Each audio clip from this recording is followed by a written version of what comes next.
Bienvenue ce matin, bienvenue à la vie comblée. Est-ce que vous êtes dans la joie d'être là ce matin? David pouvait dire, je suis dans la joie quand on me dit, allons dans la maison de l'Éternel. Si c'est votre cas aussi ce matin, je vais vous inviter à célébrer le Seigneur avec nous. Amen. Oh, oh, oh, oh, oh, oh, oh, oh, oh, oh,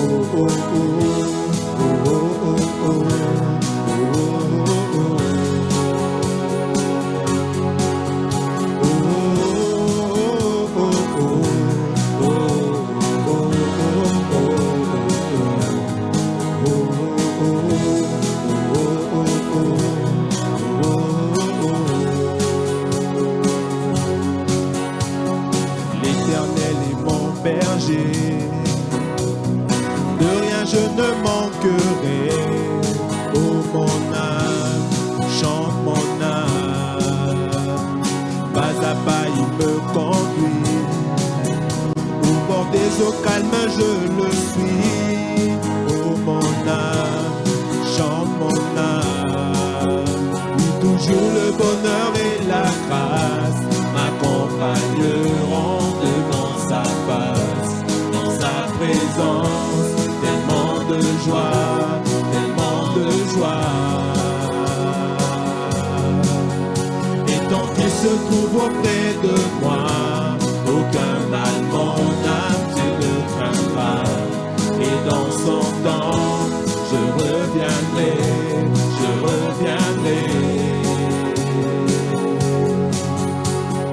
Et si je traverse encore la vallée de l'ombre de la mort, oh mon âme, chante mon âme, puisqu'il m'aime le premier, ne pourra me séparer de son amour, de son amour. Oui, toujours le bonheur et la grâce m'accompagneront devant sa face. Dans sa présence, tellement de joie, tellement de joie. Et tant qu'il se trouve, et tant qu'il se trouve auprès de moi, aucun mal mon âme tu ne craindras. Et dans son temps, je reviendrai, je reviendrai. Yahweh, Yahweh, tu fais briller sur moi ton soleil. Yahweh, Yahweh, la lumière chasse au loin les ténèbres. Yahweh, Yahweh, ta parole éclaire mon sentier. Yahweh, Yahweh, Yahweh. Bientôt il viendra me chercher, et dans sa maison j'habiterai. Oh mon âme, chante mon âme, sans cesse jusqu'à son retour. Mon âme chante son amour tous les jours, tous les jours. Oui, toujours le bonheur et la grâce m'accompagneront devant sa face. Dans sa présence, tellement de joie, tellement de joie. Et tant qu'il se trouve auprès de moi, aucun mal mon âme tu ne craindras. Et dans son temps, je reviendrai, je reviendrai. Yahweh, Yahweh, tu fais briller sur moi ton soleil. Yahweh, Yahweh, ta lumière chasse au loin les ténèbres. Yahweh, Yahweh, ta parole éclaire mon sentier. Yahweh, Yahweh, Yahweh.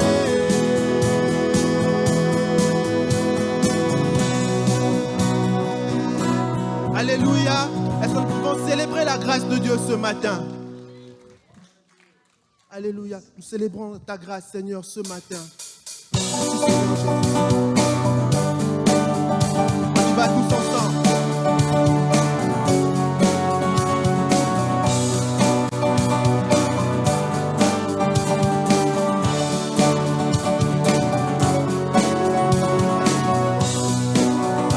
Amour parfait, tu t'es donné à la croix pour tout effacer de mes péchés. Tu t'es chargé sur le bois. C'est par ta grâce seule que je suis pardonné. C'est par ta grâce seule que tu m'as racheté. Oh, oh, oh. Merci pour la croix, ton amour pour moi. Oh, oh, oh. Ta grâce ne faillit pas.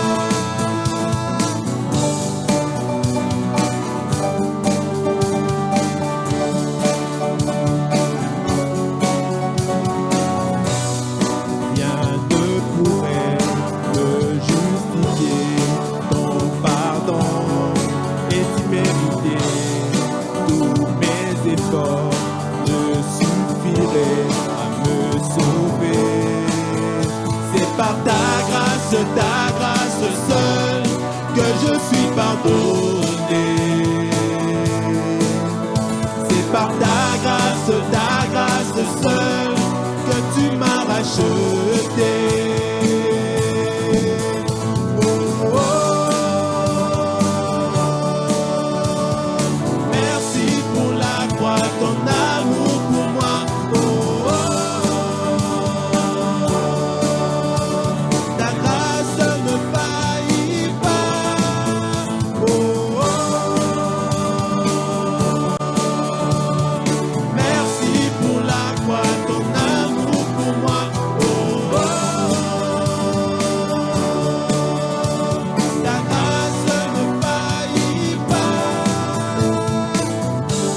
Se justifie, ta grâce m'affranchit, ta grâce purifie, ta grâce m'offre la vie, ta grâce m'a sauvé, ta grâce a pardonné, ta grâce m'a comblé, ta grâce m'a libéré, ta grâce justifie, ta grâce m'affranchit, ta grâce purifie, ta grâce m'offre la vie, ta grâce m'a sauvé, ta grâce a pardonné, ta grâce m'a comblé, ta grâce m'a libéré, ta grâce justifie, ta grâce m'affranchit, ta grâce purifie, ta grâce m'offre la vie, ta grâce m'a sauvé, ta grâce a pardonné, ta grâce m'a comblé, ta grâce m'a libéré. Oh, oh, oh. Merci pour la croix, ton amour pour moi. Oh, oh, oh. Ta grâce ne faillit pas. Oh, oh, oh. Merci pour la croix, ton amour pour moi. Oh, oh, oh. Ta grâce ne faillit pas. Ta grâce justifie. Ta grâce justifie, ta grâce m'affranchit, ta grâce purifie, ta grâce m'offre la vie, ta grâce m'a sauvé, ta grâce a pardonné, ta grâce m'a comblé, ta grâce m'a libéré, ta grâce justifie, ta grâce m'affranchit, ta grâce purifie, ta grâce m'offre la vie, ta grâce m'a sauvé, ta grâce a pardonné, ta grâce m'a comblé, ta grâce m'a libéré, ta grâce justifie, ta grâce m'affranchit, ta grâce purifie, ta grâce m'offre la vie, ta grâce m'a sauvé, ta grâce a pardonné, ta grâce m'a comblé, ta grâce m'a libéré.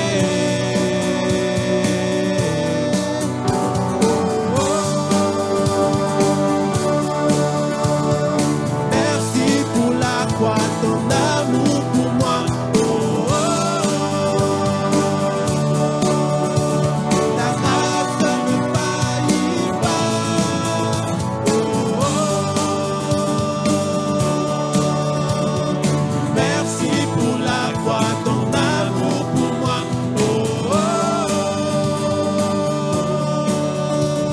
Ta grâce ne faillit pas.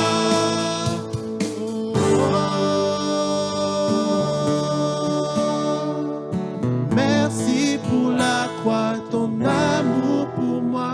Oh, oh, oh. Ta grâce ne faillit pas. Oh, oh, oh. Merci pour la croix, ton amour pour moi. Oh, oh, oh. Ta grâce ne faillit pas. Est-ce que quelqu'un peut le dire avec ses propres mots? Merci pour ta grâce, Seigneur. Merci pour l'œuvre de la croix. Merci pour ce que l'œuvre de la croix a fait dans ma vie. Merci pour ce que l'œuvre de la croix a accompli dans ma famille. Merci pour ce que l'œuvre de la croix a accompli dans les situations de ma vie.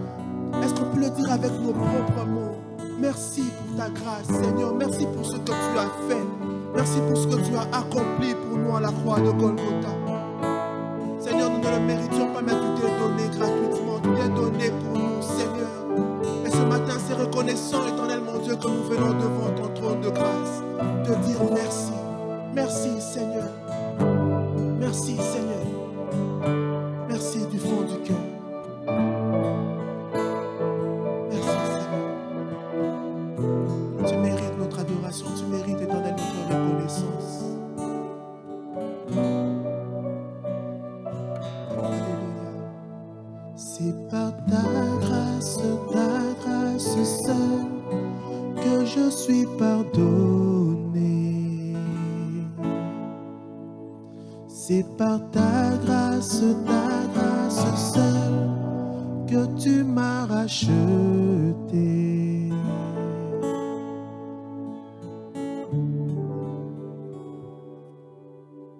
Alléluia.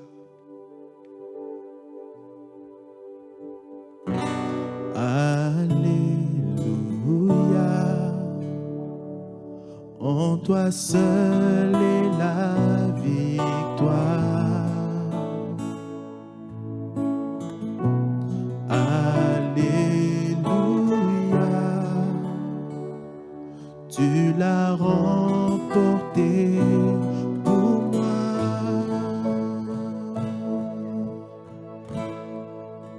Par ses blessures, je suis guéri.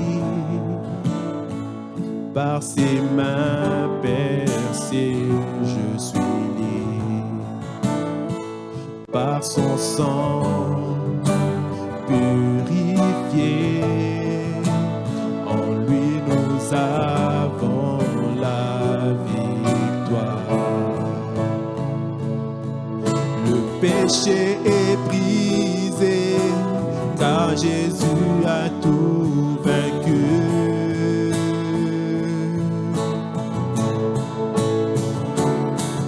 En lui est la liberté, Jésus l'a obtenu. Chantons tous ensemble, alléluia. Alléluia. En toi seul est la victoire. Alléluia. Tu l'as remporté pour moi. La mort n'a pu te garder. Tu es ressuscité. Tu règnes en majesté. Toi le roi élevé. Par ses blessures, je suis guéri.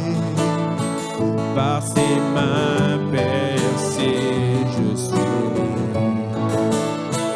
Par son sang purifié, en lui nous avons la victoire. Le péché est brisé, car Jésus a tout vaincu.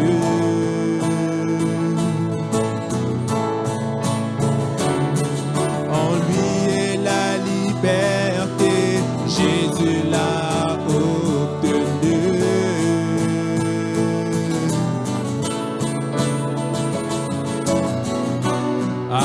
Alléluia, en toi seul est la victoire. Alléluia, tu l'as remporté pour moi. La mort n'a pu te garder. Tu es ressuscité. Tu règnes en majesté. Toi le roi élevé. Dieu est élevé, il est vivant, il règne dans les cieux, il est vainqueur. Dieu est élevé, il est vivant, il règne dans les cieux, il est vainqueur. Encore une fois. Dieu est élevé, il est vivant, il règne dans les cieux, il est vainqueur. Dieu est élevé, il est vivant, il règne dans les cieux, il est vainqueur. Alléluia, en toi seul est la victoire. Alléluia, tu l'as remporté pour moi. La mort n'a pu te garder. Tu es ressuscité. Tu règnes en majesté. Toi le roi élevé.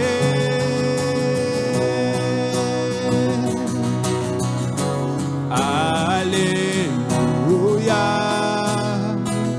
en toi seul est la victoire. Alléluia, tu l'as remporté pour moi. La mort n'a pu te garder. Tu es ressuscité. Tu règnes en majesté. Toi le roi élevé. Alléluia. Notre Dieu est vivant, notre Dieu est élevé. Jésus n'est pas mort, Jésus est vivant. Et il nous a ressuscités avec lui. Et ainsi nous pouvons vivre plus que vainqueurs. Plus que vainqueurs nous sommes. Grâce à Jésus. Alléluia. Voilà pourquoi nous voulons rendre gloire à son nom. Nous voulons rendre gloire à son nom encore ce matin.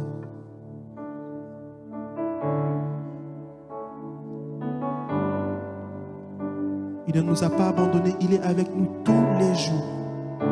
Tous les jours, Jésus est avec nous.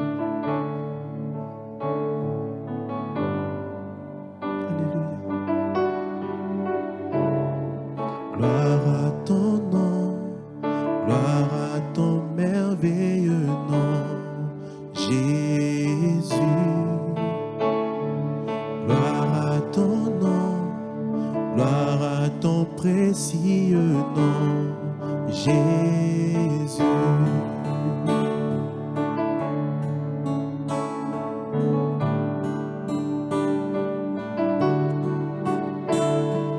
Gloire à ton nom, gloire à ton merveilleux nom, Jésus. Gloire à ton nom, gloire à ton précieux nom, Jésus. Il me donne force et courage, il me donne amour et paix, il me donne puissance et autorité.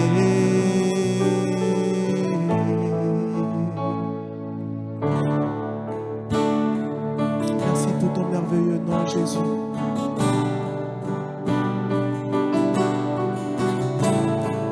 Gloire à ton nom, gloire à ton merveilleux nom, Jésus.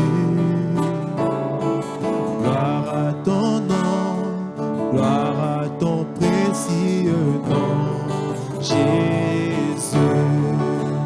Il me donne force et courage, il me donne amour et paix, il me donne puissance et autorité. Il me donne force et courage, il me donne amour et paix, il me donne puissance et autorité.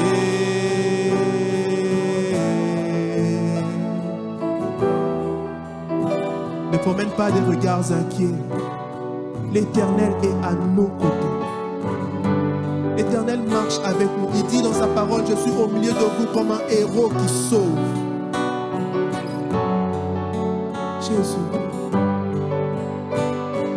Au cœur de l'épreuve, tu es avec moi. Je m'attache à ton nom. Et en plein désert, tu restes avec moi. Rien n'est plus fort que ton nom. Au cœur de l'épreuve, tu es avec moi. Je m'attache à ton nom. Et en plein désert, tu restes avec moi. Rien n'est plus fort que ton nom. Au cœur de l'épreuve, tu es avec moi. Je m'attache à ton nom. Et en plein désert, tu restes avec moi. Rien n'est plus fort que ton nom. Tu me donnes force et courage, tu me donnes amour et paix, tu me donnes puissance et autorité. Tu me donnes force et courage, tu me donnes amour et paix, tu me donnes puissance et autorité. Gloire à ton nom, gloire à ton merveilleux nom, Jésus. Gloire à ton nom, gloire à ton précieux nom, Jésus.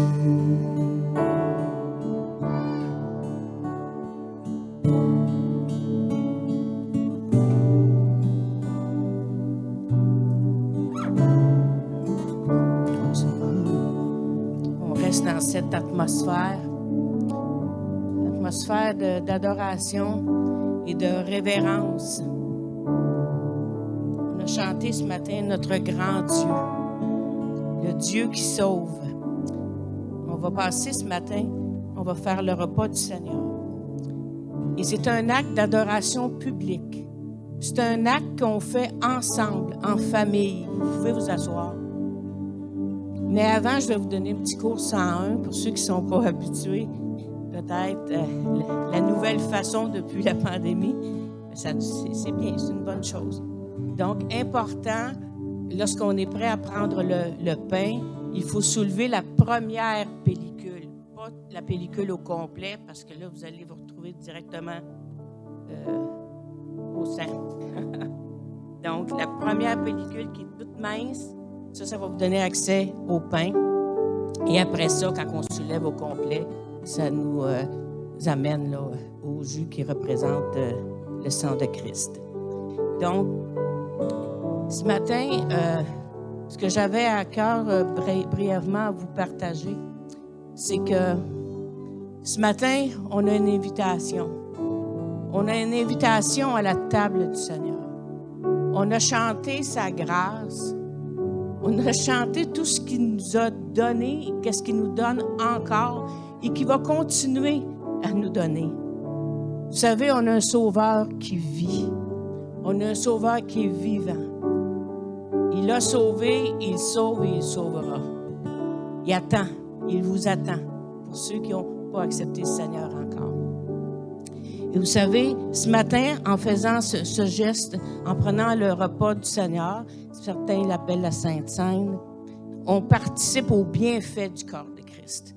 Et on l'a chanté, hein? Amour, paix, force, courage, puissance, autorité, en voulez-vous encore? Hein? C'est les bienfaits, les bénéfices, c'est ce que ça nous donne. C'est ce qu'il a été acquérir à la croix. Oui, il y a l'aspect du passé. Il est mort sur la croix, mais n'oubliez pas, il est ressuscité.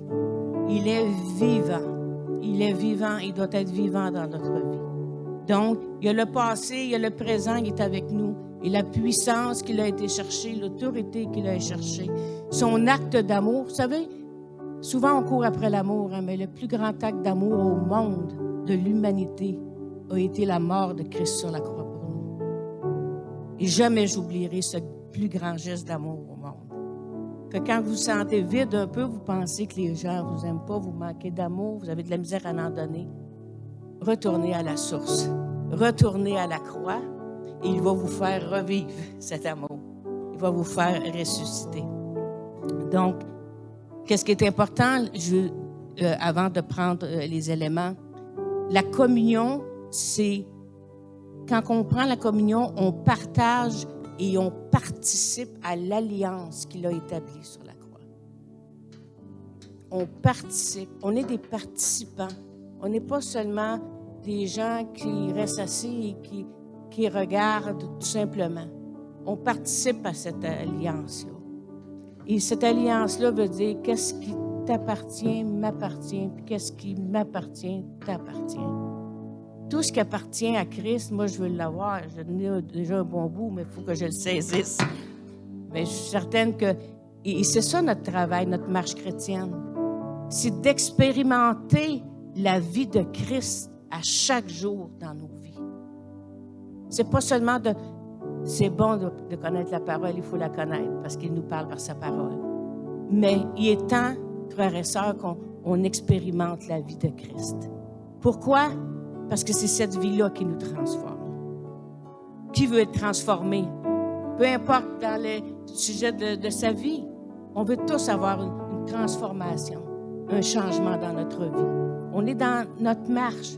Il a préparé le chemin pour vous. Il est déjà préparé d'avance pour vous, pour moi. Il s'agit juste d'y marcher. Il va nous accompagner chaque jour. Donc, l'apôtre Paul, dans sa parole, nous dit, dans Corinthiens, il nous dit qu'il faut se rappeler, parce qu'il a reçu du Seigneur cette révélation-là. Et vous savez, ça, c'est une autre chose que je voulais vous dire, c'est quand on prend, je vous ai dit que quand on prend le repas du Seigneur, on saisit le plus grand geste d'amour au monde. Mais qu'est-ce qui est bien quand on se rappelle, on amène ça à notre mémoire, c'est que ça rafraîchit notre révélation de qui est Christ. Et on a besoin de ce rafraîchissement continuel parce que la vie, souvent, elle nous fait penser à bien d'autres choses. Mais ce matin, en prenant les éléments, pensez-y que ça va rafraîchir votre révélation de qui est Christ.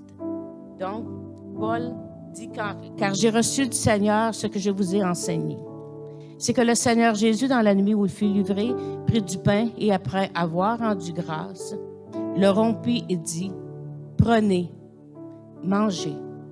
Ceci est mon corps qui est rompu pour vous. » Vous pouvez prendre le corps.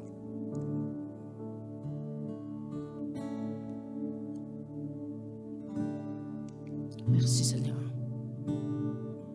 Il poursuit. De même, après avoir soupé, il prit la coupe et dit, « Cette coupe est la nouvelle alliance en mon sang. » La nouvelle, pas l'ancienne, la nouvelle. Il s'est dit que la nouvelle est meilleure. Donc, on va prendre la meilleure, êtes-vous d'accord? Il dit, « Cette coupe est la nouvelle alliance en mon sang. Faites ceci en mémoire de moi toutes les fois que vous en boirez.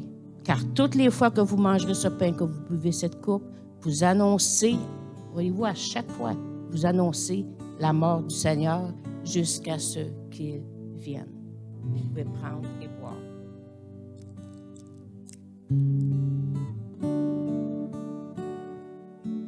Merci.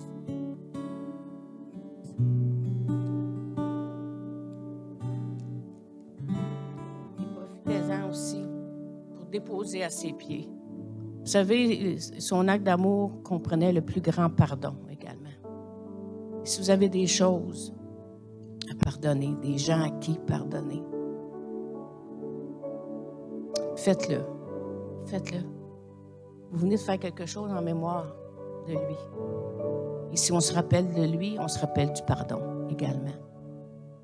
Ça transforme une vie, le pardon. Amen. Amen. Merci Seigneur. Les enfants peuvent aller à leur classe. On va passer aux annonces. Mais on reste quand même, tout de même, dans cette atmosphère. Dieu continue toujours à faire son œuvre. Alléluia. OK. Donc, on passe aux annonces. La partie favorite de Céline. Ça a toujours été, Céline, elle attend toujours impatiemment les annonces depuis des années. C'est en ton honneur, je le fais aujourd'hui, Céline. Mais c'est bon. C'est bon, les annonces. Pourquoi? Parce que ça démontre qu'on a une Église vivante. Il y a des activités, ça bouge et on a besoin de vous. Donc, premièrement, je veux souhaiter la bienvenue, que ce soit nos visiteurs, parce qu'on est dans une période de vacances. Souvent, on a des visiteurs pendant la période de vacances. Donc, on vous souhaite la bienvenue. On est vraiment content de vous avoir parmi nous ce matin. S'il y a des personnes que c'est la première fois également, on vous dit bienvenue. On est heureux de vous avoir également parmi nous. Et s'il y a quelque chose, vous pouvez venir nous voir. Je vais expliquer là tout de suite concernant. On invite les personnes qui sont nouvelles. Il y a une petite carte orange qu'il y a ici à la table, la petite table quand la personne vous accueille à l'intérieur. Vous pouvez prendre cette carte-là, on l'appelle la carte connexion. Donc, vous pouvez écrire votre nom, votre numéro de téléphone, adresse et tout ça. Et il y a différentes raisons pour lesquelles vous voudriez qu'on communique avec vous. Ça peut être, vous savez, c'est un appel, seulement un appel. Nous, on veut accueillir nos gens. On est là pour vous. C'est notre mission. On n'est pas là pour nous, on est là pour vous. Donc, n'hésitez pas, remplissez la carte, déposez-la, il y a un petit panier, déposez-la et il y a un membre de l'équipe pastorale qui va probablement vous contacter, mais c'est certain que vous allez être contacté. Les vacances sont finies, Pasteur Ken, c'est fini. Moi aussi, je finis aujourd'hui, donc c'est fini. On est disponible pour vous et ça va nous faire un grand plaisir d'être en contact avec vous. L'autre chose que je veux vous apporter, c'est que vous avez sûrement, si ça fait plusieurs fois que vous venez, entendu parler de l'école RMA, l'école formation biblique RMA. On a de nos membres qui participent présentement. Donc, on est dans la période, les inscriptions sont ouvertes. Et je suis doyenne du centre de formation. Je suis diplômée. J'ai été de la première classe en 2007. C'est depuis 2007 qu'il y a REMA Québec. Donc, en 2009, j'étais diplômée et on a quand même quelques membres de l'Église qui sont également diplômés, qui ont fait cette formation-là. Donc, pourquoi cette formation? Pourquoi ce centre biblique? Bien, vous savez, tout le monde est appelé. On est tous appelés à faire quelque chose, mais nous, on est là pour vous former, pour répondre à votre appel. Et c'est une formation qui est très basée naturellement sur la foi, parce que c'est révérend Kenneth Hagin aux États-Unis qui a reçu de Dieu d'ouvrir une école de formation biblique en 1974. Mais vous savez, à ce moment-là, c'était autorisé seulement aux États-Unis. C'était pas autorisé nulle part ailleurs. OK? Et il a débuté avec 50 élèves. Puis il était bien content, il disait que c'est un succès de Dieu. Mais aujourd'hui, il y a plus de 10 000 diplômés REMA. Et aux dernières nouvelles, il y avait environ 275, 280 campus à travers le monde. Et Pasteur Ken Taylor en a parlé également. Il s'occupe de l'aspect de la francophonie. Donc, il est principalement en Afrique. C'est un temps pour l'Afrique, un temps pour le Kinshasa et d'autres villes en Afrique. Mais c'est également le temps, on est dans la francophonie, n'est-ce pas? Donc, moi, c'est sûr que j'avais eu la révélation d'aller aux États-Unis, juste avant que je sache qu'il y avait un campus qui ouvrirait au Québec. Et quand j'ai eu la réponse qu'un campus ouvrait au Québec, à Drummondville en plus, j'ai dit c'est sûrement la réponse du Seigneur. Donc, je vous invite. C'est une formation qui est établie sur la parole de Dieu, est formée d'une façon pratique également. On fait des exercices, on fait des petits ateliers maintenant. Et également, on est conduit par le Saint-Esprit. On communique. Les enseignants, c'est des enseignants avec de l'expérience, qui ont vraiment une expérience dans le Seigneur, une expérience dans le ministère. Et par leur expérience et la parole de Dieu, la connaissance de la parole de Dieu, ça nous affermit. Donc, établi sur la parole, formé d'une façon pratique, conduit par le Saint-Esprit, puis envoyé pour servir l'Église. Et vous savez, il y en a qui disent, moi, je suis pas appelé à aller aux missions. Non, peut-être pas à l'international, mais vous avez une mission au sein de l'Église. Parce que l'Église, c'est qui? C'est nous. Donc, peu importe où vous soyez, vous avez une mission à faire et à remplir. Et on est là pour vous aider. Et oui, il y a on apprend. Il y en a beaucoup qui vont me poser la question, c'est-tu juste la théologie? Mais écoutez, la théologie, c'est l'étude de la nature de Dieu. Fait que c'est sûr qu'on va étudier Dieu. D'accord? Mais qu'est-ce que je veux dire? C'est pas qu'intellectuel. C'est ça qui est important. Vous recevez des révélations. Dieu, souvent, vous savez, il y a certains étudiants qui se sont inscrits et ils n'étaient pas baptisés du Saint-Esprit. Ils ne croyaient pas à ça. Ils se sont inscrits parce que Dieu leur a demandé, ils voulaient approfondir la parole de Dieu également. Et pendant la formation, ils ont reçu le baptême du Saint-Esprit. Les gens reçoivent ce qu'ils ont besoin pour continuer l'appel qu'ils ont à faire. Donc, les inscriptions, parce que c'est sûr, je ne donnerai pas tous les détails, les prix, tout ça, parce qu'à la fin, j'ai laissé des pamphlets sur la table d'information. Mais à la fin, je vais y aller également. Donc, si vous avez des questions, le détail de tout ça, là, tout ce qui est plus logistique, je vais être là, d'accord? Donc, vous n'hésitez pas. Puis même, les inscriptions sont en cours et c'est jusqu'au 15 août. Donc, c'est très, très, très important. Et on débute le 26 août, le week-end du 26 août. Je pense que ce qui est important à retenir, c'est que les cours, c'est à peu près aux 3 semaines.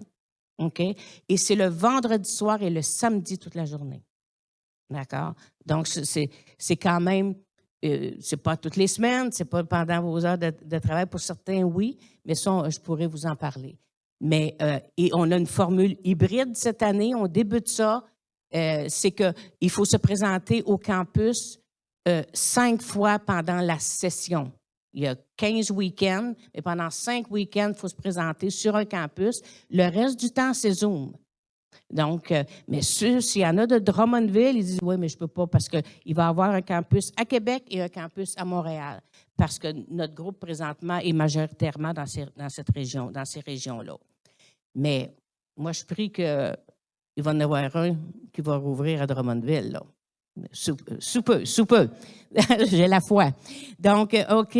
Donc, ceux de Drummondville auront le choix de faire leurs 5, soit à Québec, soit à Montréal. Un des deux. Mais les détails, on y passera. Après ça, je passe au projet sac à dos. OK? Donc, c'est important, parce qu'elle me disait ce matin qu'il y a eu 174 demandes et on est capable de répondre à ces demandes-là. Amen. On est béni, puis on va bénir. On est là pour bénir. On est béni pour bénir. Donc, on a besoin de gens pour aider à la préparation des sacs d'école. Il y a le 15 août de 13h à 17h ou de 18h à 20h30 ou le 16 août de 9h à midi. Vous pouvez toujours contacter, envoyer un courriel ou contacter Pasteur Valérie. Elle va vous répondre si vous voulez plus de détails. On a besoin de gens aussi pour la journée. Les sacs vont être livrés aux écoles. Ça, c'est le 22 août. Donc, on a besoin de quelqu'un le 15-16 pour préparer et on a besoin de quelqu'un le 22 août. Il y a une feuille à la table d'information où les gens peuvent inscrire leur nom et leur disponibilité, tout ça, et Pasteur Valérie ou quelqu'un de l'équipe va vous contacter.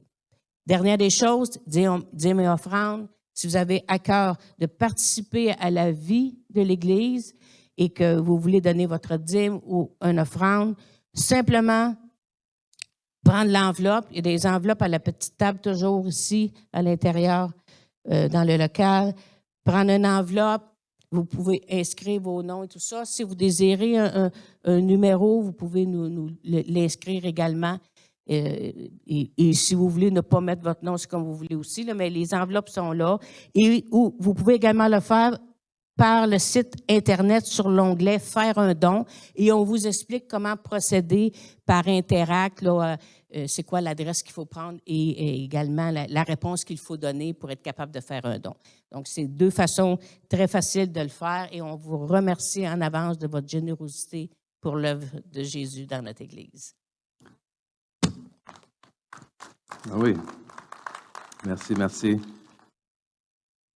Et si je peux me permettre de renchérir un peu sur la formation biblique, là, moi-même, je suis gradué de l'école Réma au Québec en 2010. Puis, un peu comme elle a dit, hein, quand je me suis inscrit à l'école, il fallait remplir un formulaire, justement, un formulaire d'inscription. Puis, je me souviens que la plupart des réponses, des questions, du moins, j'écrivais non. Est-ce que vous êtes baptisé? Non. Est-ce que vous êtes baptisé du Saint-Esprit? Non. Est-ce que vous avez... Non. Okay? Et c'était vraiment tout nouveau pour moi. Et à travers ce processus-là de l'école, bien, justement, j'ai reçu le baptême du Saint-Esprit. J'ai reçu différentes choses que Dieu voulait nous donner. Puis quand je me suis inscrit à l'école, c'était vraiment pas dans le but de devenir pasteur. Loin de là. Okay? Il y avait simplement une soif, un désir d'apprendre plus de Dieu. Puis ce désir-là, cette soif-là, le Seigneur a fait ce qu'il avait à faire. Donc, je vous parle ici aujourd'hui, si jamais vous êtes là, oui, mais moi, je n'ai pas un appel ou quoi que ce soit. Non, vous ne savez pas ça. Okay? Vous ne savez pas. Et pour entrer dans quoi que ce soit que Dieu veut pour votre vie, eh bien, il y a un temps de préparation. C'est peut-être pas pour tout le monde, ok? Je ne lance pas ça en disant que c'est pour tout le monde, mais du moins, prenez le temps de prier là-dessus, de chercher la face de Dieu, puis de dire, mais est-ce que c'est pour moi, Seigneur? Est-ce que tu veux que j'y aille? Puis, dans mon cas, ça a été ça, une simple obéissance à ce que je ressentais dans mon cœur. Et Dieu merci, je sais que ça a eu un rôle important à jouer dans ce que Dieu a fait dans ma vie. Donc, bref, merci, Pasteur Ginette. Et avant d'entrer dans la parole, il y avait aussi un frère, Claude Vallée, qui m'a écrit. Claude a récemment reçu un diagnostic de Parkinson. Okay? Et peut-être vous l'avez vu, là, il y a beaucoup de difficultés à se déplacer, à contrôler son corps et tout ça. Puis ce matin, il voulait être parmi nous. Malheureusement, c'était trop difficile pour lui ce matin. Puis il a demandé la prière. Amen. Donc, bien entendu, je lui ai dit oui et je lui ai dit et je vous invite, pardon, à vous joindre à moi ce matin, OK? Qu'on puisse prier pour lui. Je sais qu'il est à la maison. Je suis convaincu qu'il nous écoute. Donc, Claude, on prie pour toi. Donc, peu importe ce que tu es là en ce moment, je t'invite même à étendre les mains peut-être vers l'écran ou quelque chose. Puis, on est là en Église. On prie pour toi. Donc, Seigneur, je te remercie pour Claude. On te remercie pour sa fidélité, Seigneur, qui a vraiment un cœur pour toi, Seigneur, que jusqu'à ce que ça se détériore dans son corps, il était là, il te servait. Je sais qu'il a encore le désir de te servir. Et puis vraiment, je prie pour, non seulement pour lui, mais pour sa femme, Céline également, Seigneur, qui elle aussi est malade. Seigneur Dieu, vraiment que tu les rencontres, Seigneur, que tu répondes à leurs prières. Seigneur, nous croyons que tu es celui, l'Éternel, qui guérit, que rien n'est impossible à toi, Seigneur. Donc maintenant, dans le nom de Jésus, Seigneur, que la même puissance qui a ressuscité Christ d'entre les morts, maintenant, remplit son corps physique et le ravive. Dans le nom de Jésus, nous avons prié. Amen. Amen, amen. Donc, on t'aime, nous t'aimons, on a hâte de te voir. Donc, voilà. Sur ce, il y a des gens qui sont prêts à recevoir la parole ce matin. Mais il y avait plein de choses importantes à dire. Mais nous entrons maintenant dans la parole, puis j'ai le plaisir de poursuivre aujourd'hui que nous avons entamé la semaine dernière, c'est-à-dire cette série que je vais intituler « Sous un autre angle », où est-ce que simplement, je reprends, si on veut, on revisite, oui, les différents messages qu'on a eus pendant le mois de juillet, parce que pendant le mois de juillet, on a été bénis. Chaque dimanche, on a eu différents orateurs, prédicateurs, prédicatrices qui nous ont amené un message qui, chacun de ces messages-là est venu me chercher, me parler d'une manière différente. Et comme j'ai mentionné la semaine dernière, le but, ce n'est pas de répéter les mêmes choses qu'ils ont dit, mais vraiment, encore une fois, comme le titre le dit, de reprendre, de revisiter, de le voir sous une autre angle, sous une autre facette ou perspective, ou du moins de vous apporter les choses qui m'ont marqué dans ces messages-là.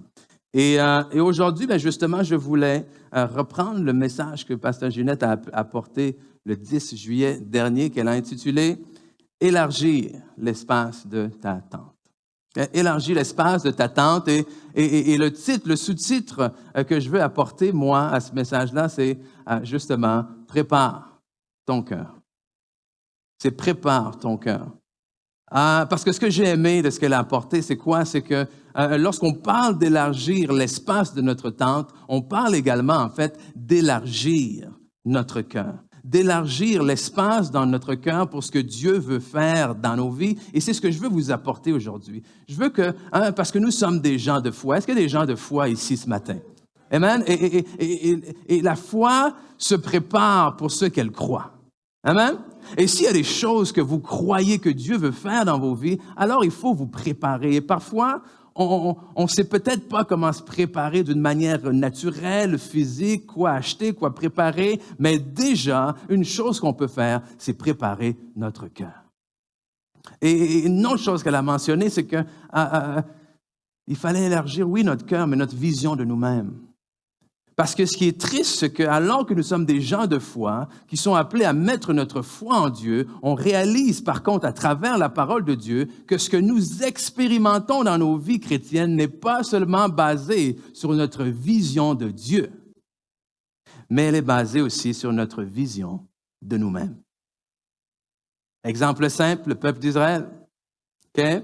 C'est pas seulement ce que je crois à propos de Dieu, mais c'est ce que je crois à propos de moi-même aussi qui va me permettre d'hériter des promesses de Dieu. Et lorsque le peuple d'Israël, on connaît la plupart d'entre nous l'histoire, sont arrivés aux portes de la terre qui leur avait été promise et préparée d'avance, ce n'est pas Dieu, proprement dit, qui les a empêchés d'entrer. Ce n'est pas les géants qui les ont empêchés d'entrer parce que les géants ne savaient même pas qu'ils étaient là. Qu'est-ce qui les a empêchés d'entrer? C'est la manière dont ils se sont vus par rapport à ces géants. Ils ont dit, nous sommes comme des sauterelles. Et pour paraphraser, finalement, ils vont nous manger tout cru. Ils ont refusé d'entrer. Donc, c'est triste de voir que Dieu promet des choses, que Dieu prépare des choses d'avance, mais que trop souvent, on passe à côté de ces choses-là. Et on dit, oui, mais Seigneur, je crois en toi. Oui, mais Seigneur, j'ai foi. Oui, mais Seigneur, je sais que tu peux faire. Oh, tu sais que Dieu peut le faire. Mais mais tu ne penses pas que tu le mérites. Mais tu ne penses pas que toi, tu es capable d'y aller. Et c'est triste de voir que cette foi en soi a surpassé la foi en Dieu. Hein?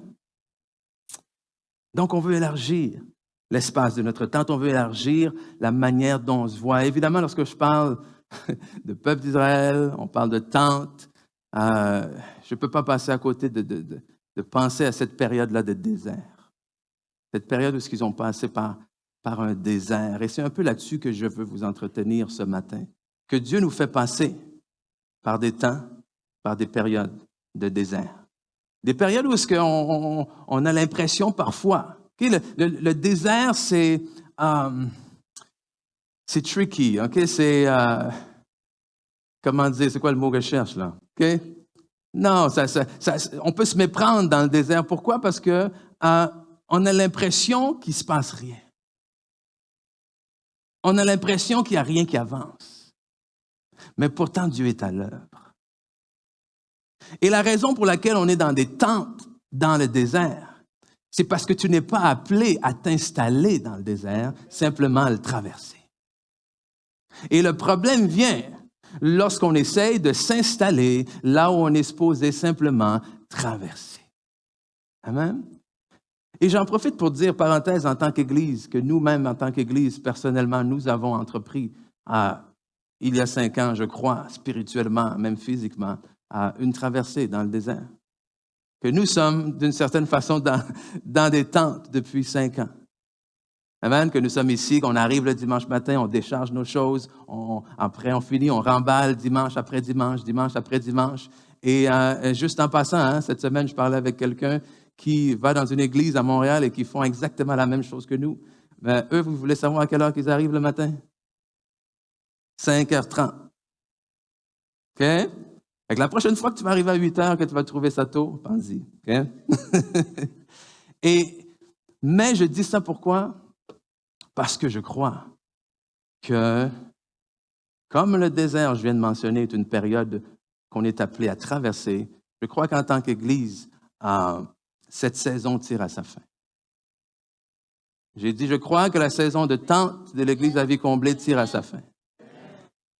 Et pas parce que c'est plus bon, OK? Pas parce qu'on est tanné ou écœuré ou quoi que ce soit.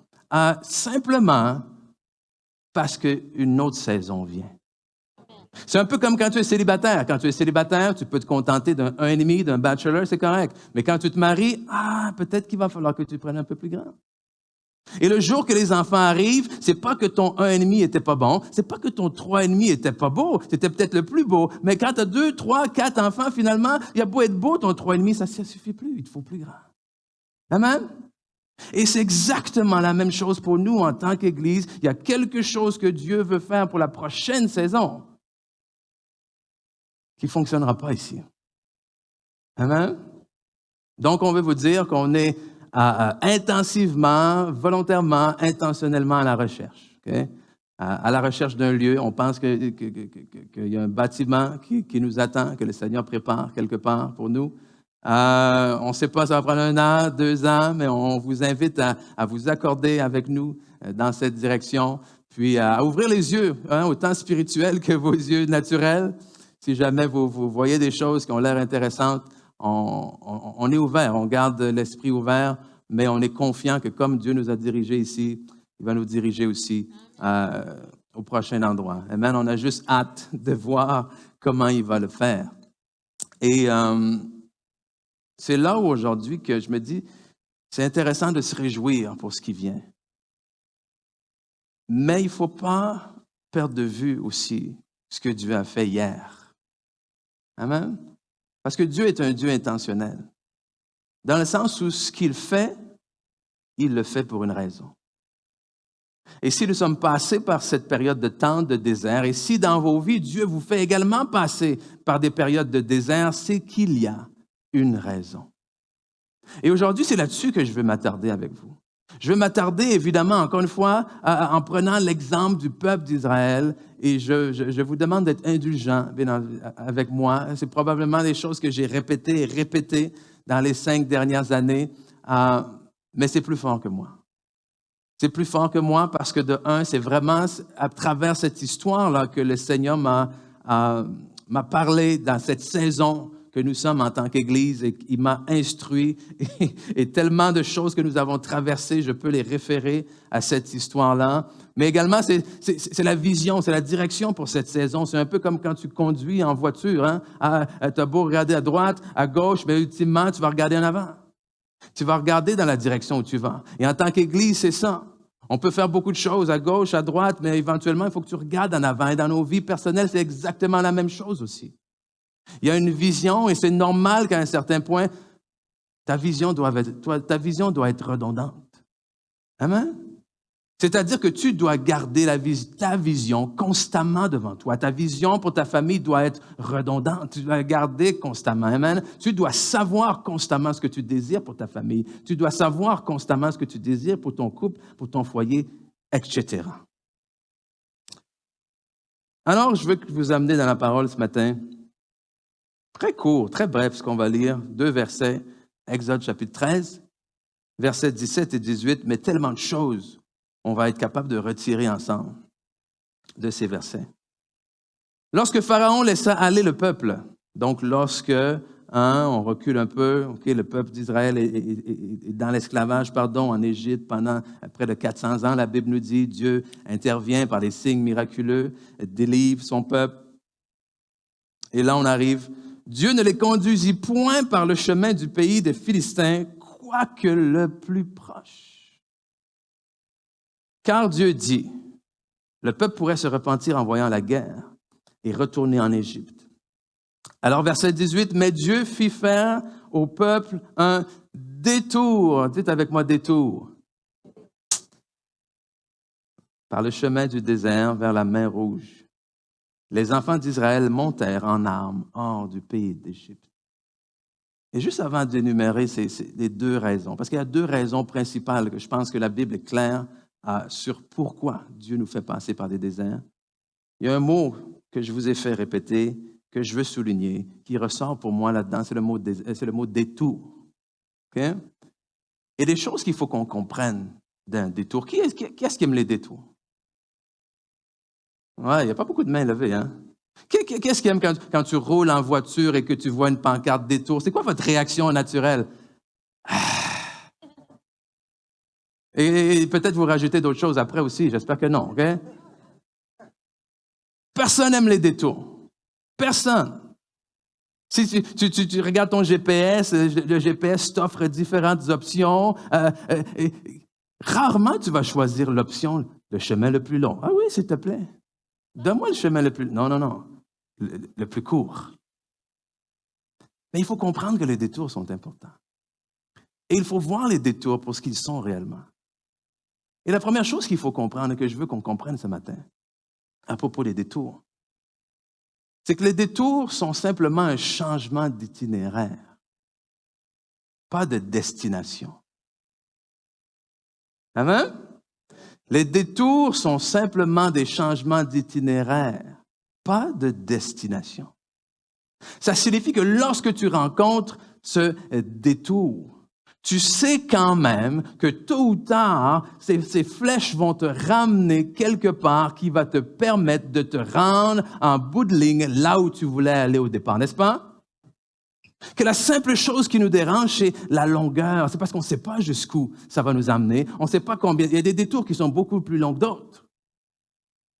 Et c'est cet inconnu qui nous fâche, mais jamais, en tout cas très rarement du moins, on se retrouve dans la voiture et on se dit « Ouh, j'espère que mon détour va m'emmener finalement là où je vais aller. » Mais pourtant, dans nos vies, dans nos marches avec Dieu, on traite souvent nos détours comme des cul-de-sac. Que Dieu nous amène quelque part où on n'avait pas prévu aller et on se dit, ça y est.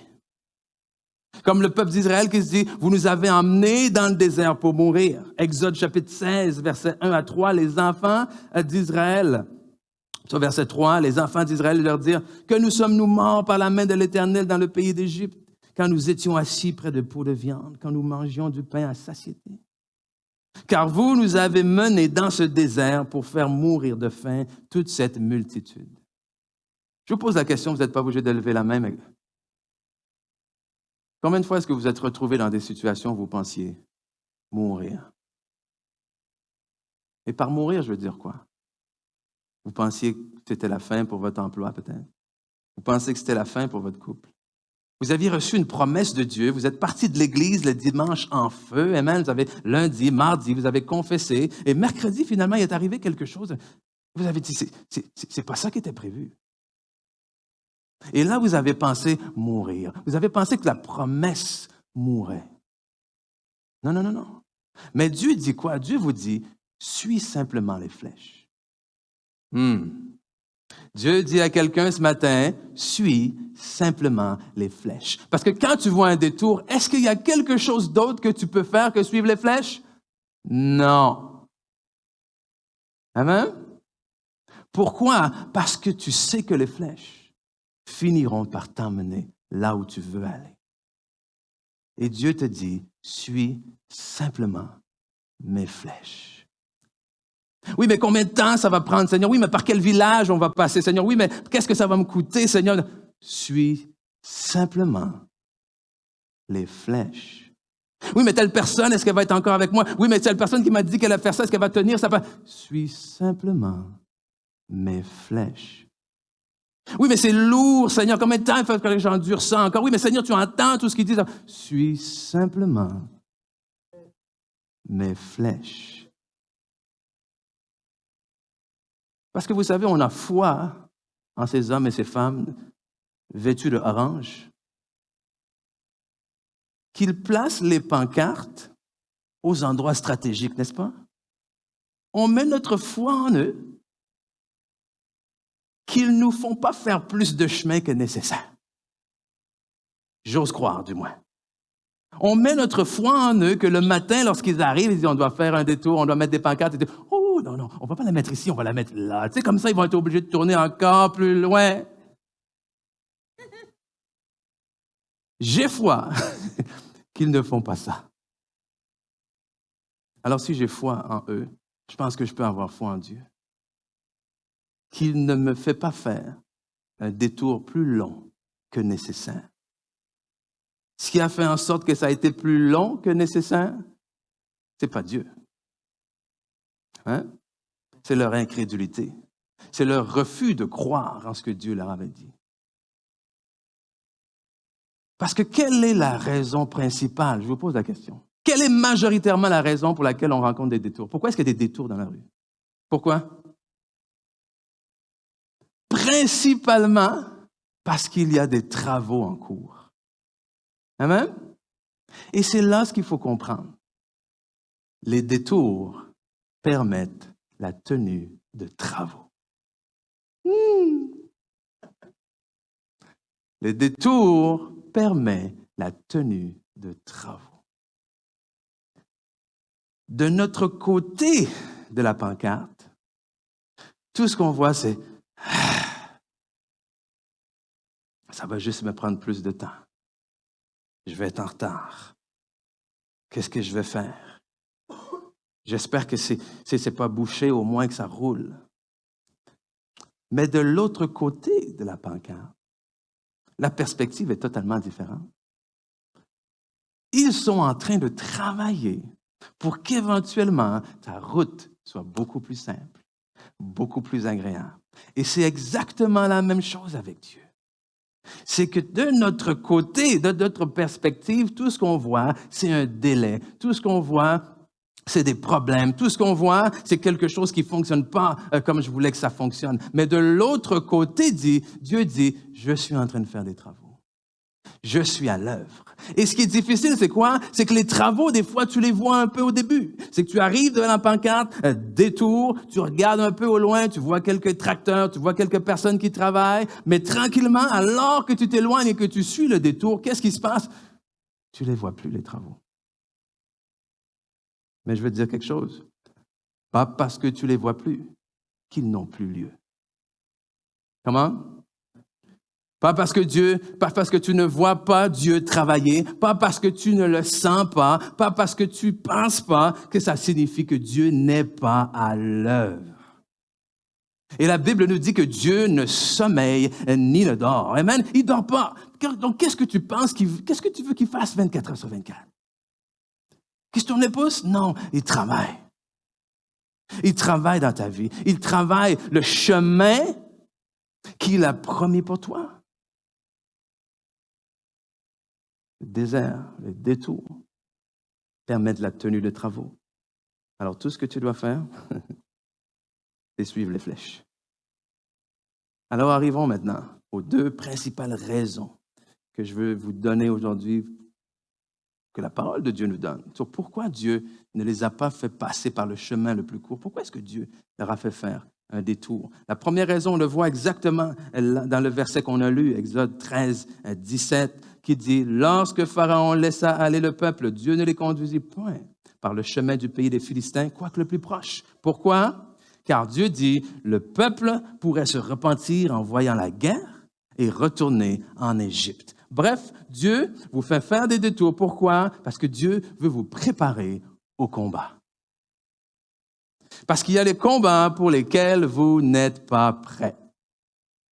Mais qu'est-ce que ça veut dire combat? L'histoire de la terre promise, c'est une histoire de conquête. Amen? Il faut arrêter d'avoir cette image de ce pays où coule le lait et le miel, où Dieu nous amène sur un nuage qui flotte et tout d'un coup, tranquillement, il nous dépose. Là où coule le lait et le miel. Oh non, non, non, non. Il y a des adversaires là où tu dois aller. Il y a un combat pour saisir ce que Dieu a pour toi. Et Dieu dit, non, non, tu n'es pas encore prêt. Ou du moins, Dieu sait que tu n'es pas encore prêt. Et combien de fois, nous, on se croit prêt? Amen? Tu viens d'avoir ton diplôme, tu viens de sortir de l'école, tu es sûr que là, tu es prêt pour le poste de directeur. On se calme. Hein? Je viens de sortir de l'école biblique, ah, ça y est. Je vais aller prêcher par tout le monde. Prends le temps de te préparer un peu. Et combien d'entre vous croyez que Dieu sait ce qui vient demain? Amen, que Dieu sait de quoi sera fait demain? Dieu sait quel combat vous aurez à mener. Et Dieu sait quel combat pour lesquels vous êtes prêts, pour lesquels vous n'êtes pas encore prêts. Et le problème, c'est que si il mène le peuple tout de suite vers la guerre, wow, Dieu sait. Ils n'ont pas encore en eux cet esprit-là de guerrier. Dès qu'ils vont affronter comme un peu d'adversité, ils vont reculer. Et ils vont dire, non, non, je vais aller dans ma vie d'avant. Combien de gens vous rencontrez des fois qui acceptent le Seigneur, sont là en feu, bang, bang, bang, bang, bang, et tout d'un coup, non, il y a quelque chose qui arrive, on recule. On retourne en arrière. Mais il y a quelque chose que j'ai remarqué. Alors que je préparais ce message pour aujourd'hui que je n'avais pas remarqué avant et que je veux porter à votre attention. Et ça, c'est le verset 18 tout de suite après. Parce que le verset 17 nous dit quoi? Je ne vais pas les emmener par ce chemin-là parce qu'ils ne sont pas prêts pour la guerre. Mais voici ce que le verset 18, tout de suite après, dit. Mais Dieu fit faire au peuple un détour par le chemin du désert vers la mer Rouge. Et écoutez bien ça. Les enfants d'Israël montèrent en armes hors du pays d'Égypte. D'autres versions vont dire les enfants d'Israël sortirent en rang de bataille. Tu n'es pas prêt pour la guerre,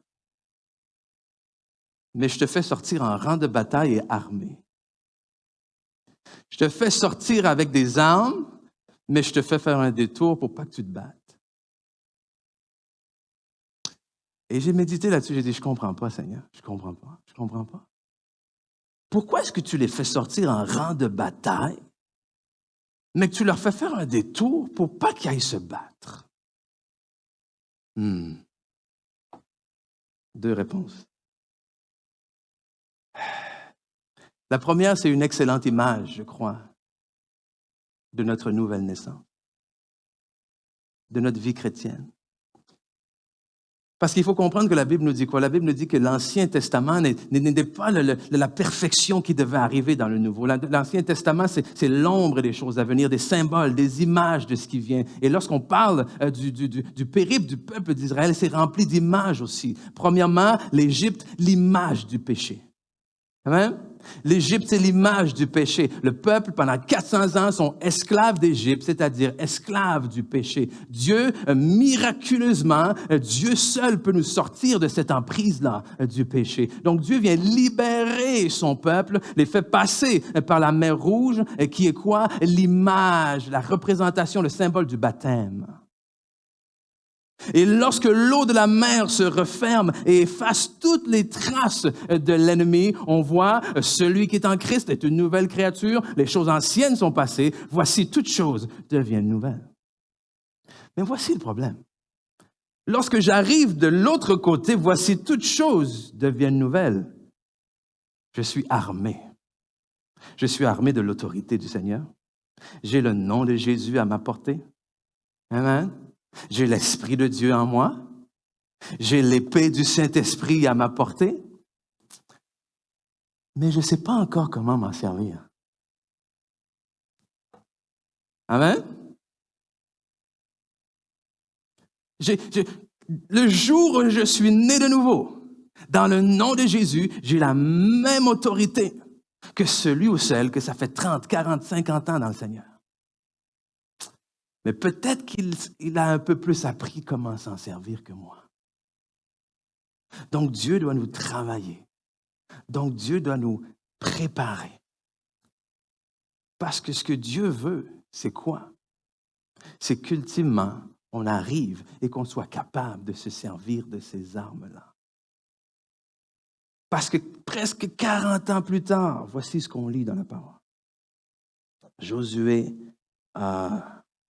chapitre 13. Non, pas chapitre 13, pardon. Josué chapitre 4, oui. Versets 12 et 13. On se propulse où maintenant? On se propulse, comme j'ai dit, presque 40 ans plus tard. On se propulse. Le peuple d'Israël est sur le point de prendre Jéricho. Et sur le point, justement, d'entrer dans cette terre qui leur a été promise. Verset 12. Les fils de Ruben, les fils de Gad et la demi-tribu de Manassé passèrent comment? En armes devant les enfants d'Israël. Même chose, en rang de bataille. Mais verset 13, la différence, voici. Environ 40 000 hommes équipés pour la guerre et quoi? Quoi? Prêts à combattre. Passèrent devant l'Éternel dans les plaines de Jéricho. Dieu veut que vous passiez de armé à prêt à combattre. Allô? Dieu veut vous... On se contente trop d'être sauvé. Je vais le dire comme ça. Il y a plus que ça. Le salut, la nouvelle naissance, gloire à Dieu. Mais Dieu veut vous passer de né de nouveau à rempli de la puissance de l'Esprit. Amen. Dieu veut vous passer de simples chrétiens à vraiment un témoignage pour le Seigneur. De armé à dangereux pour l'ennemi. Amen. Amen. Et je vais le dire. On n'est pas si dangereux pour l'ennemi, je pense, en tant qu'Église.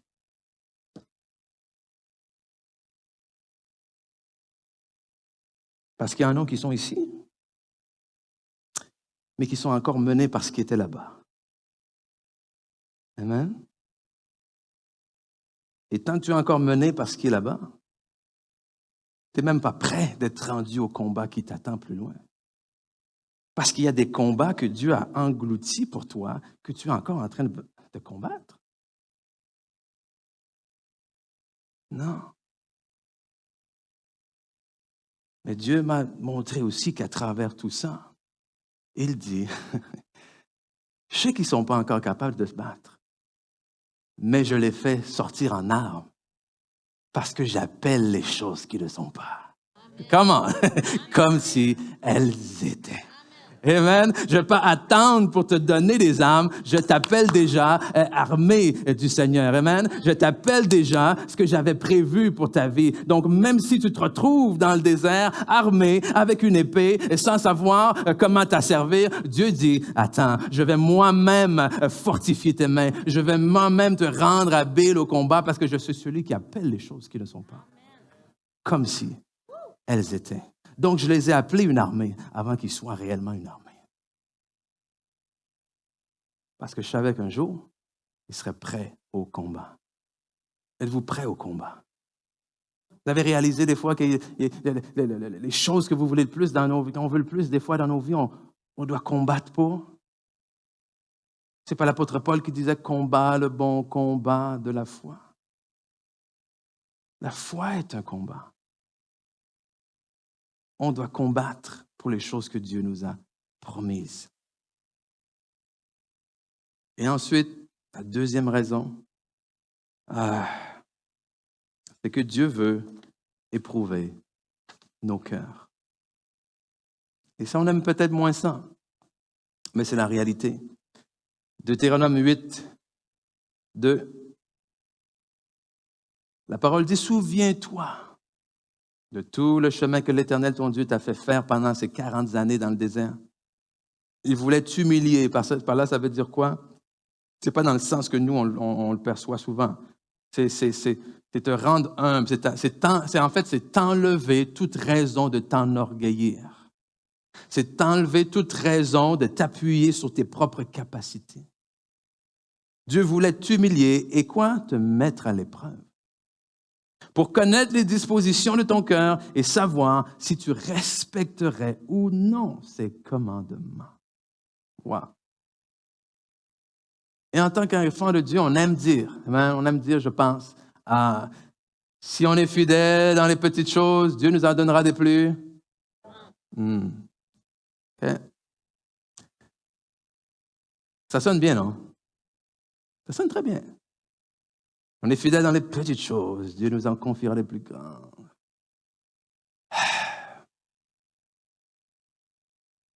Mais pour t'en confier des plus grandes, qu'est-ce qu'il faut faire? Okay, on recule. Il faut d'abord qu'il t'en confie des plus petites. Et il faut qu'il te teste dans ces choses-là. Pensez à l'apôtre Paul qui disait « Je remercie le Seigneur de m'avoir jugé fidèle en m'établissant dans le ministère. » C'est que Dieu a éprouvé Paul et il l'a jugé fidèle. Et les déserts dans nos vies servent à tester notre fidélité. Amen. Dieu dit, quand ça va mal, est-ce que tu peux me louer quand même? Quand les choses ne tournent pas comme tu veux, est-ce que tu es capable de prendre du temps avec moi dans la parole quand même? Est-ce que tu es quand même capable de dire Dieu est bon? Ou les choses ont besoin toujours d'aller à 100% comme tu veux? Le peuple d'Israël, dès qu'ils ont eu faim, c'était fini. Dès qu'ils ont eu faim, on commençait à se plaindre. Et ce que je trouve drôle dans cette histoire, c'est en Exode, je pense, c'est chapitre 14 ou 16, peu importe. On voit le peuple d'Israël qui est finalement sorti d'Égypte. Et là, qu'est-ce qu'ils font? Ils chantent. Ils chantent. Ils chantent, ils célèbrent le fait que Dieu les a sortis de l'esclavage. Ils sont contents, ils louent l'Éternel, amen. Tout va bien, alléluia, gloire à Dieu, merci Seigneur. Mais le chapitre suivant, ils ont soif. Et la chanson, c'est fini là. Ça a été un hit pendant une journée. OK?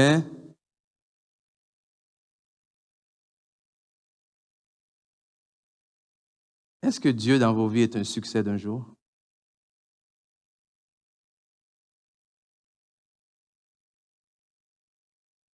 Beaucoup trop silencieux. OK? Est-ce que Dieu est bon dans vos vies simplement quand les choses dans vos vies sont bonnes? Est-ce que Dieu est en premier dans vos vies simplement quand les choses vont mal? Ou même si tout est parfait, il est quand même là? Oh, parce que ça, on le voit souvent, hein? Ma vie va comme sur des roulettes. Je n'ai pas besoin d'aller à l'église. Mais là, tout d'un coup, il y a quelque chose qui se passe. Oh, pasteur! Oui, mais ça fait 5 mois, là, je ne t'ai pas vu à l'église. Là. Qu'est-ce qui se passe? Ça allait bien?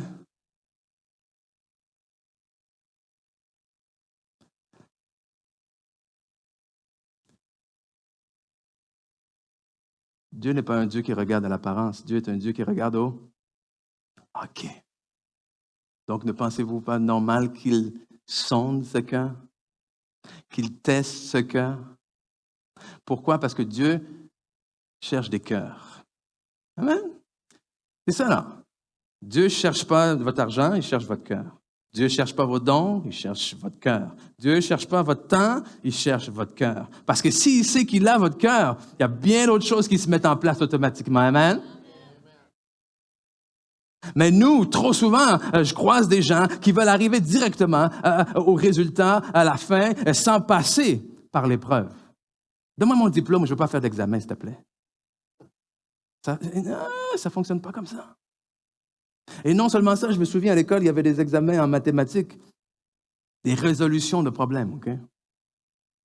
Et ce qui était bien, c'est que le professeur demandait que tu écrives ta démarche explicitement, que tu expliques chaque étape que tu as fait dans ta démarche. Et curieusement, si ta réponse n'était pas bonne, mais que ta démarche et le processus logique que tu as fait était bon, tu avais plus de points que si ta réponse était bonne, mais que tu n'avais pas inscrit ta démarche. Hein? Je pense que Dieu sait. Dieu peut vivre avec des erreurs. Parce qu'il sait que si ta démarche, si ton cœur est bon, tôt ou tard, le résultat va le montrer aussi. Hein? C'est là qu'il cherche à travailler ton cœur. Est-ce que tu es fidèle? Le mot fidélité, c'est fou. Dieu, est-ce que je peux te faire confiance? Est-ce que je peux te faire confiance avec petit comme avec beaucoup? Est-ce que je peux faire confiance à ta parole? Est-ce que je peux faire confiance à ton engagement? Est-ce que je peux m'attendre à toi? Et malheureusement, on passe à côté de ces tests trop souvent. Que Dieu dit, par exemple, j'ai besoin de quelqu'un dans la classe avec les enfants. Je dis, c'est pas mon appel, Seigneur. Mais il dit, c'est dommage. Dommage. Je voulais tester ta fidélité. Dieu dit, il y a un événement là, telle journée, tu peux y aller, puis juste passer le balai. Tu fais une mauvaise utilisation, Seigneur, de mes dons et mes capacités. C'est dommage. Je voulais simplement tester ton humilité. Et on tourne en rond. On tourne en rond. Il n'y a pas beaucoup de raisons pour lesquelles on tourne en rond. Hein. OK? Si on se fie à cet exemple-là, il n'y a pas beaucoup de raisons pour lesquelles vous tournez en rond. Incrédulité. Vous n'avez pas voulu croire à ce que Dieu vous promettait. Ou Dieu ne vous a pas encore jugé fidèle.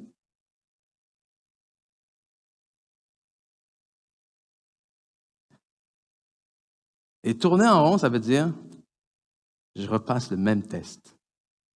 Le même test. Ça, c'est moi au cégep avec la chimie organique. 3 fois, j'ai fait mon cours de chimie organique. La 3e fois, j'ai dit, ça en est assez. J'ai abandonné l'école. Histoire vraie. OK? Et je pense que malheureusement, c'est ça. Dans le désert, trop disent, Je ne vois pas de résultat. Ça en est assez, j'abandonne.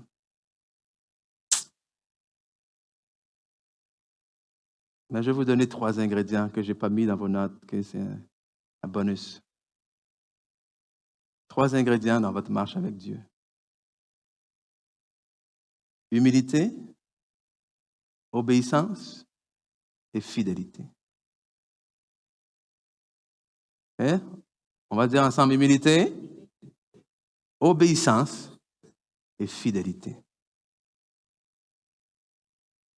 Vous mettez vos efforts à cultiver ces 3 choses-là,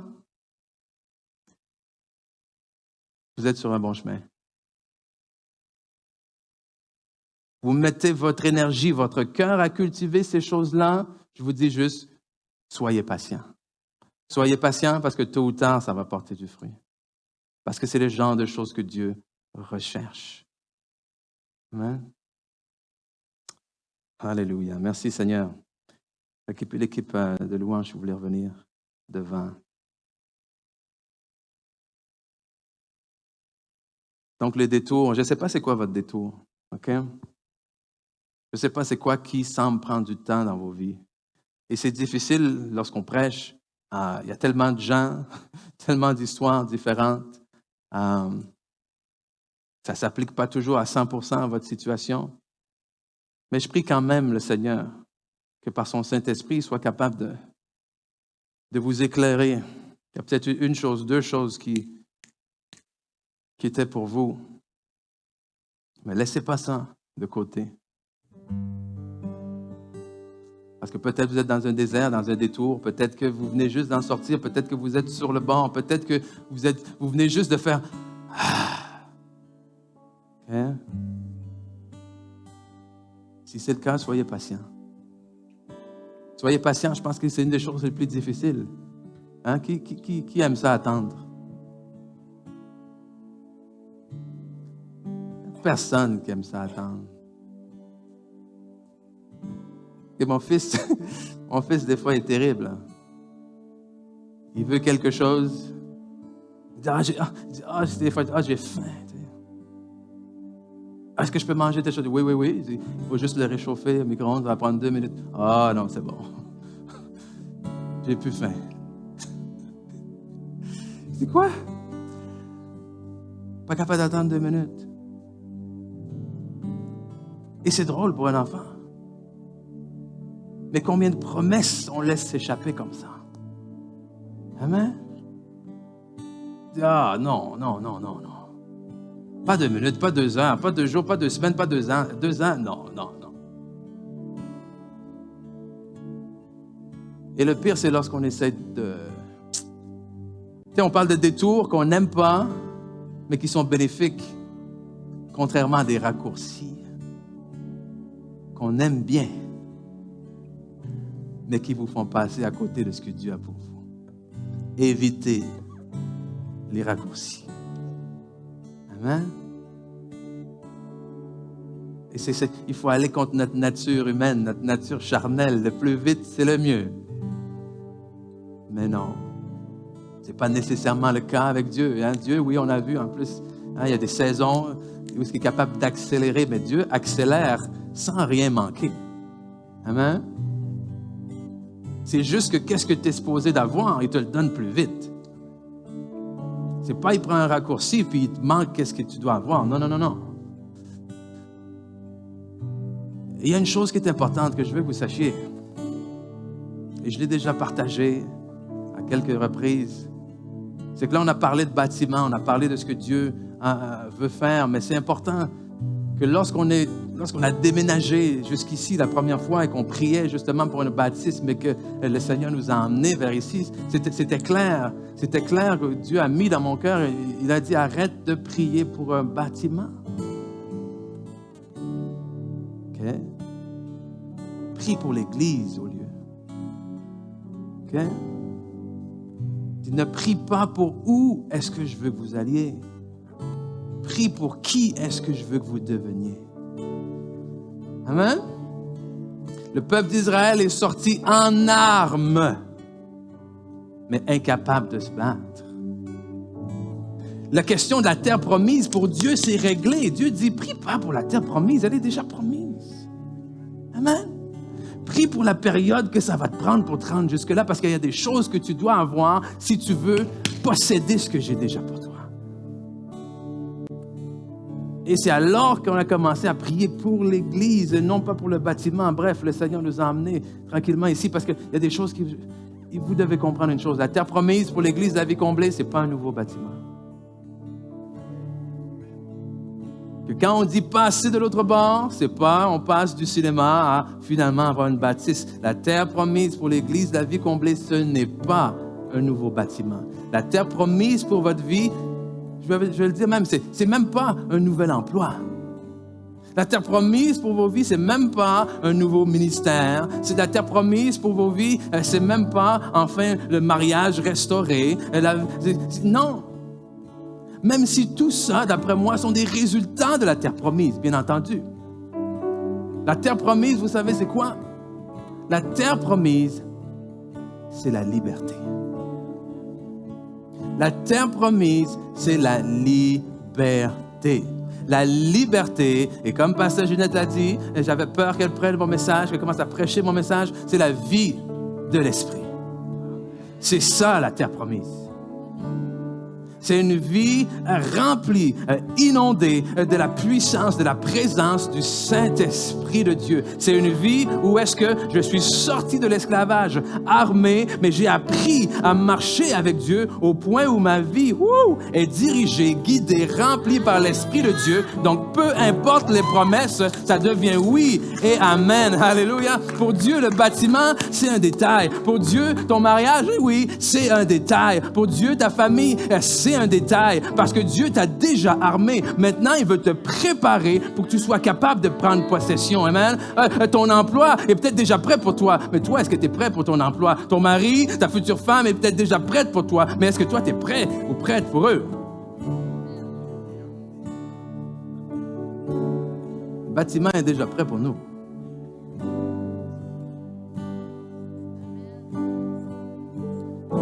Mais la personne qui sort du désert, écoute-vous, c'est pas la personne qui doit rentrer dans la terre promise. Amen. La personne qui sort du désert, la personne qui sort d'Égypte, c'est pas la même qui doit rentrer dans la terre promise.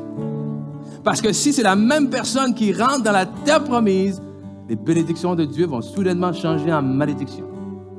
Pas que c'est Dieu qui les change en malédiction, là, c'est pas ça que je dis. C'est que vous allez être là, débordés. Parce que la Bible nous dit quoi? La terre promise, qu'est-ce qui est arrivé? Le jour où ils sont arrivés, qu'ils ont mis le pied dans la terre promise, la manne a cessé. Cette manne, c'était quoi? Cette manne, c'était cette nourriture miraculeuse que Dieu donnait à son peuple comme des petits oiseaux dans les nids. Allez. Non. Dieu dit maintenant, je t'ai donné la terre, cultive-la. Maintenant, je t'ai donné le territoire, bâtis tes maisons. Amen? Vous pensez que c'est le repos dans la terre? Oh non. La terre promise, c'est la conquête. La terre promise, c'est là où est-ce que le vrai travail commence. Et en tant qu'Église de Jésus-Christ, il y a un vrai travail auquel on doit s'attarder bientôt. Amen. Mais avant, je sais que l'Éternel est en train de préparer son peuple. L'Éternel est en train de vous préparer pour régner dans vos foyers, pour régner dans vos voisinage, pour régner, ou est-ce que dans vos milieux de travail, pour régner. Parce que la terre promise, ce n'est pas juste des objets. La terre promise, c'est la liberté et la vie de l'esprit.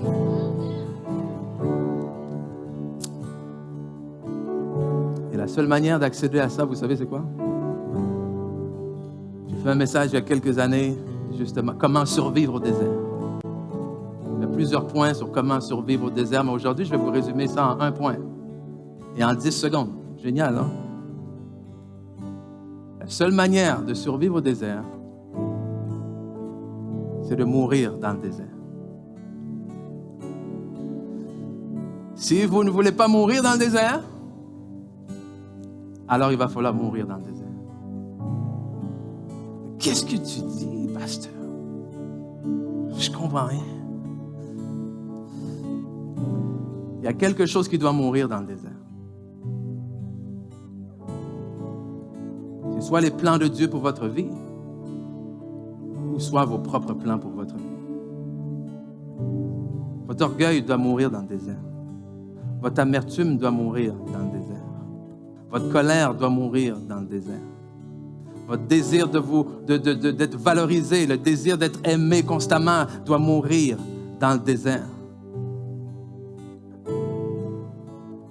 Parce que si ça ne meurt pas dans le désert,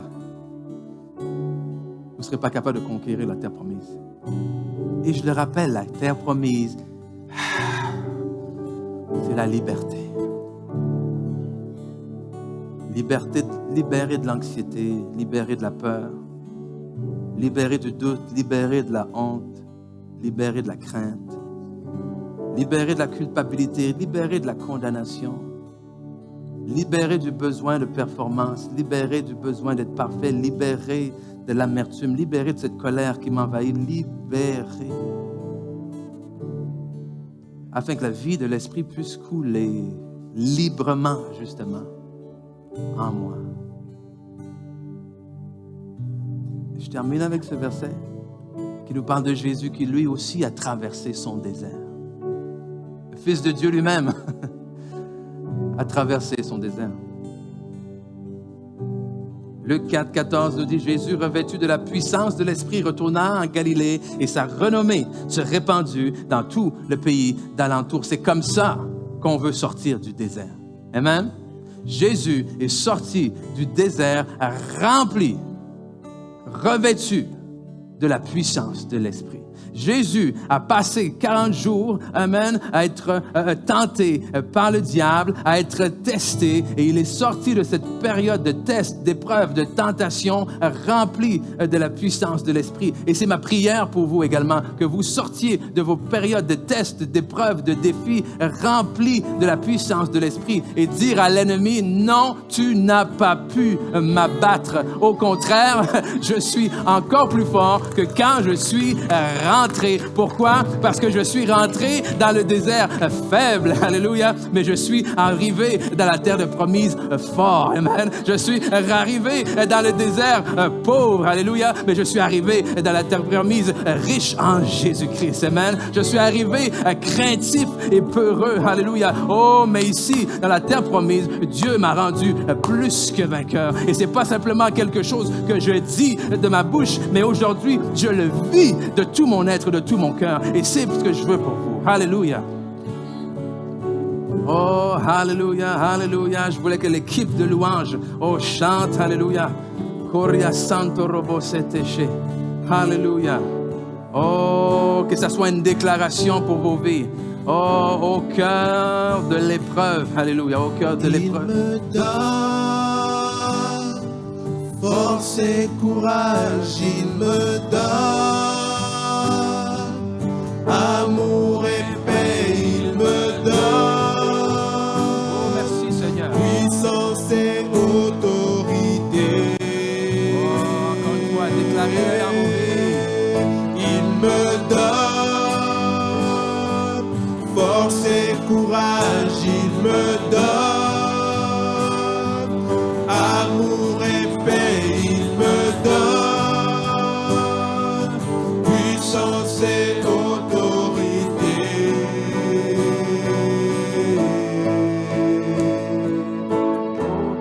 De l'épreuve, tu es avec moi, je m'attache à ton nom.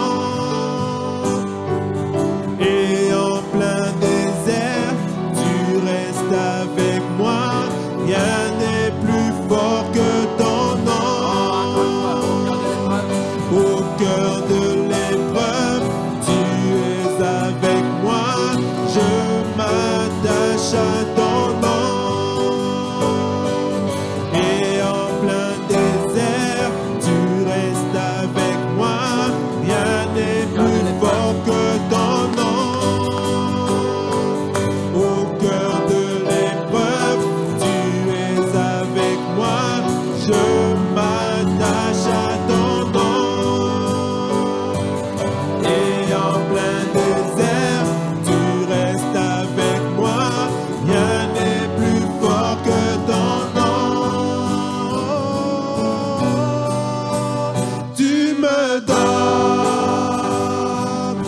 Force et courage, tu me donnes.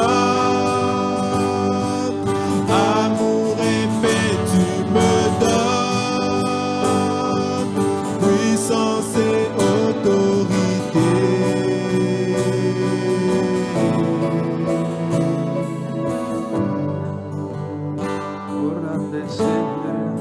Oh, alléluia, Seigneur. Oh, merci, Seigneur, pour ce que tu nous donnes, Seigneur. Oh, merci, Seigneur, ce matin que tu donnes la force à ceux qui se sentent faibles, Seigneur. Oh, merci, Seigneur. Oh, que tu illumines le chemin de ceux qui ont besoin, Seigneur, d'être dirigés par toi ce matin.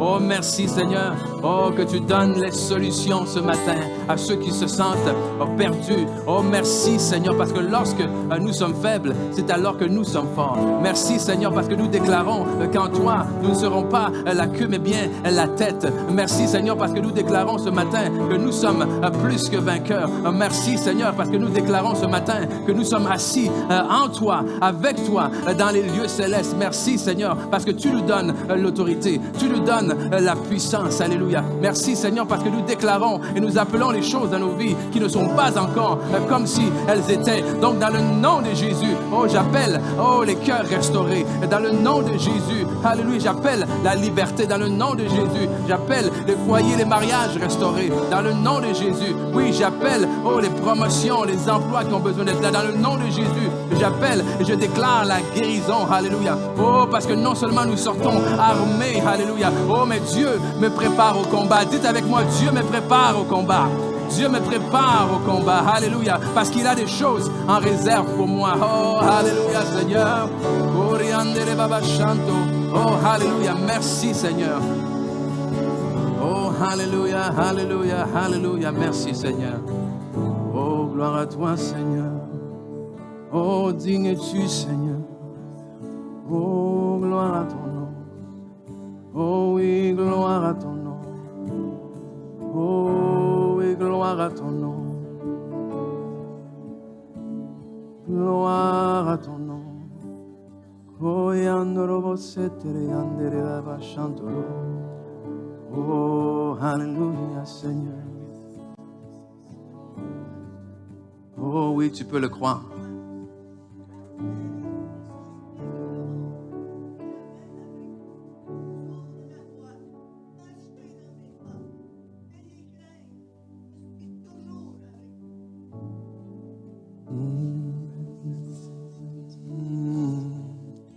Alléluia, je chantais alors qu'on priait, alors qu'on louait, je sentais peut-être quelqu'un, peut-être plusieurs personnes ce matin.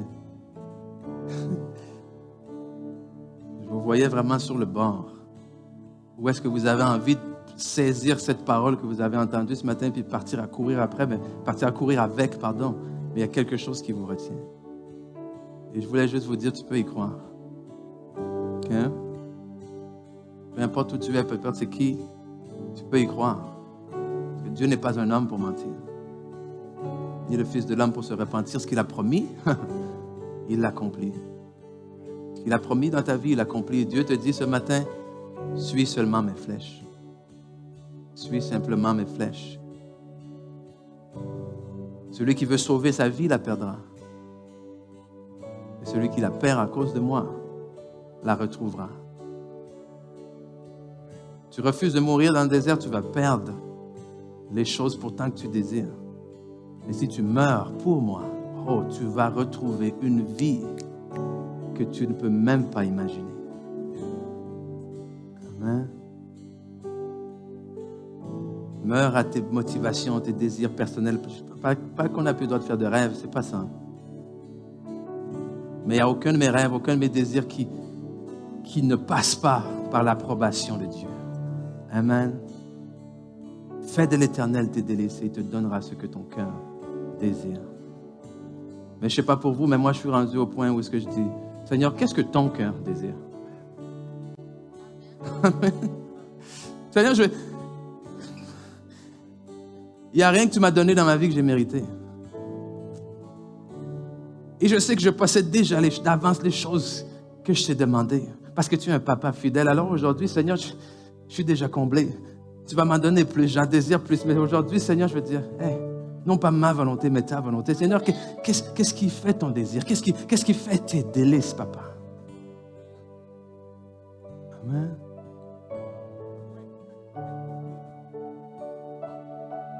Amen. Amen. Amen. Puis alors que ce grain de blé est dans la terre, la Bible nous dit, tu ne sais pas ce qui est en train de se passer. OK? Mais pourtant, Dieu est à l'œuvre. Et le fruit qu'on veut porter, c'est du fruit pour Dieu. Je déclare dans vos vies,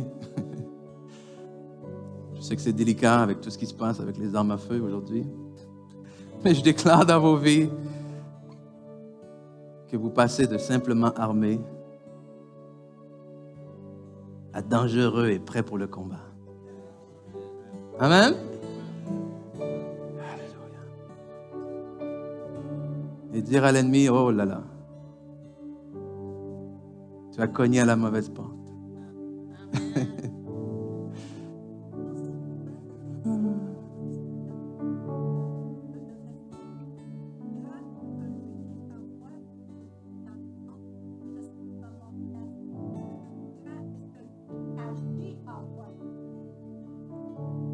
Amen, amen.